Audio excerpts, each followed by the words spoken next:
Welcome to McPlum, simple solutions served daily. In this video, I will explain how to change file names for Cuet. Proper file organization is crucial for your application. We'll cover the essential steps to rename your documents correctly, ensuring they meet any specific requirements. This guide will help you avoid common mistakes and streamline your submission process, making your Cuet application journey much smoother. Let's get started with the basics of file management. Now, let's walk through the simple steps to rename your Cuet files. First, navigate to the folder where your document is saved. Once you've found the file, right-click on it to open the context menu. From there, select the Rename option. A text box will appear around the file name, allowing you to type in your new, descriptive name. Remember to press Enter to save your changes.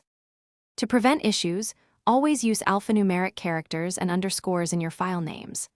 Avoid special characters such as slashes, colons, or asterisks, as these can cause errors or make files unreadable. It's also a good practice to keep your file names concise, ideally under 50 characters, for better readability and compatibility.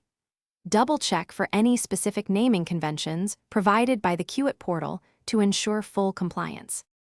Before finalizing, always verify that your renamed files open correctly and that their content is intact.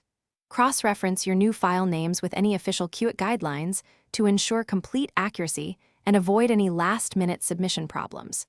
Taking these final steps will give you confidence in your application. Also, remember to check the description below for a link to the Echo Dot smart speaker and other great deals to enhance your daily life. Thanks for watching. Thanks for watching. Stay juicy and subscribe.